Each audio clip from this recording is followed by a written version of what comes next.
Assalamualaikum warahmatullahi wabarakatuh, dan salam sejahtera untuk kita semua. Jika kita pernah mendengar istilah asam laktat atau ambang laktat dalam jargon bersepeda, kita mungkin bingung. Seringkali seorang pesepeda yang berbicara tentang perasaan penumpukan asam laktat mengacu pada rasa lelah otot yang hebat atau sensasi terbakar di kaki. Namun, apa sebenarnya asam laktat dan laktat? Dan apa yang menyebabkan rasa terbakar itu? Apakah ambang laktat kita sesuatu yang perlu kita khawatirkan? Atau yang lebih penting, apakah itu sesuatu yang dapat kita tingkatkan?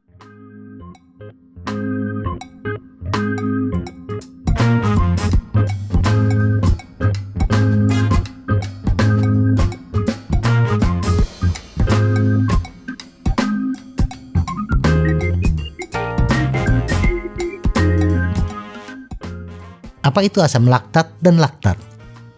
Pertama-tama, asam laktat adalah istilah yang salah kaprah dan cenderung digunakan secara bergantian dengan laktat. Tetapi keduanya tidak sepenuhnya sama. Namun, jika kita mendengar seseorang menyebut asam laktat, kita dapat berasumsi bahwa yang mereka maksud adalah laktat. Perbedaan utama antara asam laktat dan laktat adalah asam laktat merupakan zat yang mampu menyumbangkan ion hidrogen.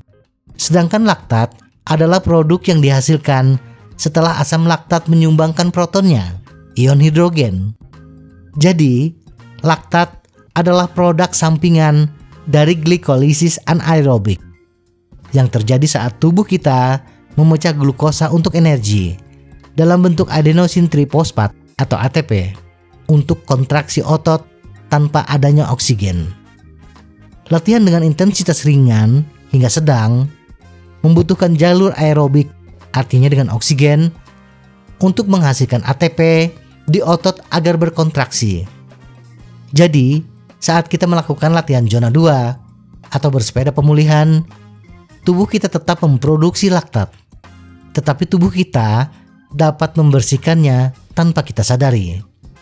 Namun, laktat terakumulasi pada tingkat yang lebih tinggi selama upaya intensitas tinggi pada dan di atas ambang anaerobik kita, yang juga dikenal sebagai zona 4. Ketika kita mulai mencapai tingkat aktivitas anaerobik, tubuh kita beralih ke glukosa, bukan oksigen, untuk menghasilkan energi. Dan kita kehilangan kemampuan untuk membersihkan laktat cukup cepat untuk terus bersepeda pada intensitas yang sama. Saat kita menghasilkan energi secara anaerobik pada intensitas yang lebih tinggi, produksi energi menjadi kurang efisien. Kita tidak dapat memasok energi ke otot-otot yang bekerja dengan cukup cepat. Jadi tubuh kita mengambil jalan pintas. Kita memulai glikolisis anaerobik yang seperti api kotor yang menghasilkan banyak asap. Kita membakar sesuatu secara tidak efisien, sehingga kita menciptakan produk sampingan, termasuk laktat. Namun, itu bukan hal yang buruk. Laktat sebenarnya dapat digunakan sebagai sumber bahan bakar untuk otot-otot kita. Laktat memberikan manfaat positif karena membuat tubuh kita lebih efisien. Otak, jantung, hati, dan sistem saraf kita semuanya menggunakan laktat sebagai bahan bakar. Laktat sebagai produk sampingan dari latihan intens seringkali menjadi penyebab sensasi terbakar pada otot. Masalahnya adalah saat kita memindahkan laktat, ia memindahkan ion hidrogen bersamanya, dan ion-ion itulah yang menciptakan asam, yang menciptakan sensasi terbakar pada otot yang kita rasakan. Laktat bukanlah yang membuat latihan menjadi sulit, melainkan proses pemindahan laktat di dalam tubuh kita yang membuatnya terasa sulit. Apakah laktat buruk? Seperti yang telah kita singgung sebelumnya, laktat bukanlah hal yang buruk, hanya saja terasa tidak enak. Model kelelahan otot tradisional menganggap laktat sebagai produk limbah metabolisme dan keterbatasan dalam performa latihan ketahanan. Namun, laktat dalam darah sebenarnya diserap dan digunakan sebagai bahan bakar di otot dan organ sekitar seperti otak, jantung, hati, dan ginjal.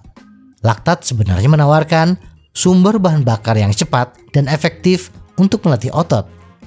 Jadi, laktat bukanlah hal yang buruk. Apa hubungan laktat dan ambang laktat dengan performa bersepeda? Laktat dapat memberikan informasi penting saat mengatur zona latihan daya dan denyut jantung, karena ia menyediakan garis demarkasi antara peralihan kita dari latihan aerobik ke anaerobik. Ini membantu kita mengatur zona latihan secara efektif. Kita dapat mengatur zona denyut jantung kita dengan uji laktat yang kita lakukan di rumah dengan mengikuti protokol perjalanan berat selama 30 menit.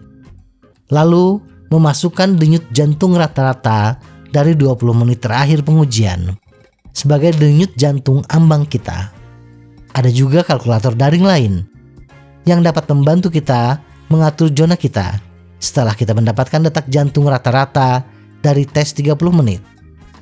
Laktat adalah hal termudah untuk diukur yang menunjukkan transisi dari metabolisme aerobik yang sangat efisien ke metabolisme anaerobik yang lebih bermasalah selama latihan.